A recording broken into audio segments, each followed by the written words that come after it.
Aujourd'hui, j'aimerais vraiment vous parler d'un phénomène pour vous aider dans vos relations. C'est un sujet que nous avons tous rencontré, mais dont on n'arrive jamais à placer des mots dessus. C'est ce qu'on appelle l'habituation hédonique. En gros, c'est un phénomène psychologique dans lequel, face à un événement, qui soit positif ou négatif, on s'y habitue progressivement et l'intensité de nos émotions diminue aussi. Pour cela, je vous ai préparé ce petit graphique. Vous voyez, vous avez l'axe des abscisses là, donc ça va représenter le temps, que ce soit en jours, en mois ou en années. Et il y a ensuite l'axe des ordonnées, qui va représenter les événements de notre vie, que ce soit positif comme négatif. Et vous avez cette courbe juste ici, là, qui va représenter l'intensité de nos émotions. En gros, plus un événement sera répété dans le temps, et plus son intensité va diminuer dans la durée. Pour illustrer cela, on va commencer par un moment agréable. Et pour cela, je m'adresse à vous, mesdames. Imaginez que vous rentrez chez vous le soir après une journée de travail, et là, votre homme vous a concocté un délicieux repas, avec entrée, plat, dessert, même la déco de la table elle est parfaite. Il y a des fleurs, des bougies, bref. Vous passez vraiment un superbe dîner auprès de votre homme, vous vous régalez, vous le remerciez. Jusque-là, tout va bien. Votre bonheur est à son maximum. Maintenant, le lendemain soir, après une nouvelle journée de travail, vous ouvrez la porte de chez vous et là, vous découvrez qu'il vous a préparé exactement le même repas qu'hier, la même entrée, le même plat, le même dessert. Même la présentation de la table est identique. Bon, vous êtes très surprise, mais vous passez quand même un bon moment. Et pourtant, c'est maintenant que l'habituation hédonique se met en place, puisque la joie que vous ressentez à ce moment-là est déjà moins intense que la première fois. Et ainsi de suite. Si votre homme avait l'idée de répéter ces mêmes dîners tous les soirs, votre courbe de bonheur diminue dans le temps. Et je peux vous assurer qu'à la fin, vous ne voudrez même plus entendre parler de ces dîners surprises. Et pourtant, ça n'est pas vous, de votre plein gré, qui ait fait ce choix de ne plus supporter ces dîners répétés. Donc en gros, c'est ça l'habituation hédonique. Et maintenant, on va prendre un exemple contraire dans le cas d'une souffrance. Alors, je vais prendre l'une des pires situations qui mènent à la rupture dans un couple, c'est l'infidélité. Donc là, changement radical d'ambiance. Eh bien, c'est exactement la même courbe qui va se reproduire. Si votre partenaire vous a trompé une fois, votre souffrance est à son paroxysme, mais si vous faites le choix de lui donner une seconde chance et qu'il reproduit cette trahison, vous allez à nouveau souffrir. Et pourtant, ça sera moins intense que la première fois. Et la troisième fois, c'est pareil. Et la quatrième fois aussi. La cinquième fois aussi, etc. Donc, on reste dans la zone de souffrance, mais on s'habitue à l'infidélité, malgré que nous sommes en train de parler d'une trahison. Et c'est pour cela que plus on accepte un manque de respect, et plus on s'y habitue s'il s'avère répété. Vous savez, que ce soit pour vous ou un proche, on a tous connu une situation où il y a un couple depuis des années, mais on n'arrive pas à quitter la personne. Alors bien sûr, parfois, c'est plus compliqué que cela. Il y a aussi des bons moments, il peut y avoir des enfants en question, un bien en commun, etc.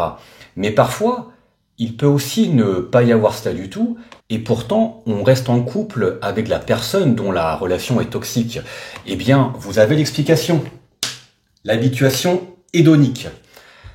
Alors, ce phénomène psychologique s'applique aussi dans le cadre du travail. Et pour le troisième exemple, je vais vous parler de mes 6 derniers mois en entreprise. En gros, j'ai pris le poste d'agent de maîtrise où il y avait avant moi un énorme turnover. Bon, ça, je ne le savais pas, mais en général, quand ça se passe comme ça, c'est que le poste est intenable. Et effectivement, dans ce travail, j'ai bien vu qu'il y avait une pression constante et surtout une ambiance malsaine. Le directeur était clairement colérique, avec du mépris, et n'avait strictement aucun respect pour ses salariés. Et quand j'observais mes collègues qui y étaient depuis des années, presque tous étaient dans des états de stress vraiment intenses. J'ai bien vu qu'ils étaient terrorisés par leur quotidien, mais ils continuaient à vivre ainsi. Alors personnellement, quand ce directeur m'a manqué de respect, je l'ai pris entre quatre yeux pour lui dire ce que j'avais à dire, qu'il était vulgaire, qu'il ne savait même pas c'était quoi le sens du mot respect.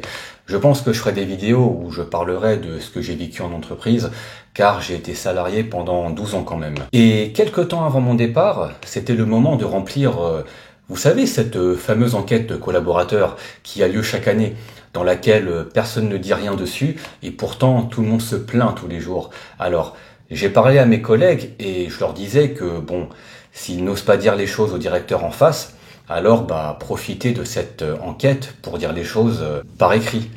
Et là, ils me répondaient que non, c'est le directeur, c'est le chef, je n'ose pas, puis de toute façon c'est compliqué de trouver du travail, etc. C'est ces fameux biais de confirmation et de négativité. Mais en gros, quand on n'arrive pas à quitter un travail toxique dans lequel on est clairement manqué de respect, il y a trois raisons principales à cela. Alors, la première, c'est la peur. Bon, celle-là, je peux la comprendre parce que ce n'est pas facile de dire des choses et on a peur des représailles. C'est normal, hein. Mais ça montre aussi que la société dans laquelle vous êtes est clairement dangereuse. La seconde raison, c'est le conformisme. Alors ça, c'est le fait de vouloir faire comme tout le monde. Et la troisième raison, c'est l'habituation hédonique. Car durant toutes ces années, on s'habitue au manque de respect. On s'habitue à être traité comme un manque-rien. Au début, on souffre, mais plus on se fait manquer de respect, et plus on intègre cela comme normal. Sauf que ce n'est clairement pas acceptable.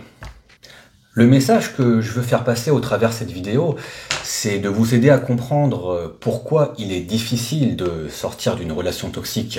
Alors vous allez me dire, ok Kevin, mais comment on fait? Bon, ça c'est ce que j'aborderai dans d'autres vidéos, mais pour l'heure, je voulais vraiment vous aider à faire comprendre ce principe de l'habituation hédonique, c'est-à-dire que la première fois qu'on vit quelque chose d'irrespectueux, la douleur est intense, mais si on accepte de laisser une seconde chance et que la personne nous manque encore de respect, ça peut être infidélité, mal nous parler, etc., on va quand même souffrir, mais la souffrance va être intense. Ensuite, si on accepte une troisième fois, l'intensité est plus basse, quatrième fois, etc. Donc, on s'habitue à la souffrance, et ça, c'est inacceptable. Et si c'est votre cas, et que vous êtes en couple depuis un certain temps avec une personne, et que vous n'arrivez pas à vous en défaire, mais que vous n'arrivez pas à mettre des mots dessus, la raison est sans doute l'habituation hédonique. C'est le fait d'avoir été manqué de respect, mais de manière répétée, ce qui fait qu'à aujourd'hui, chaque manque de respect que vous avez subi, vous l'avez à présent intégré comme normal. Mais si vous vous reconnaissez dans cette situation, le but de cette vidéo, c'est pas de vous blâmer ou de vous juger, mais vraiment de vous faire comprendre pourquoi il est difficile de sortir d'une relation lorsque ce phénomène d'habituation hédonique a été mis en place. Et c'est également le cas si vous êtes l'ami d'une personne qui vit actuellement une situation toxique. Vous avez beau dire tous les arguments pour convaincre cette personne de mettre fin à la relation, mais même si elle est d'accord avec vous, elle n'y arrive pas. L'explication est sans doute cette habituation hédonique. Voilà, donc si ce sujet vous intéresse, je pourrais le développer plus dans d'autres vidéos.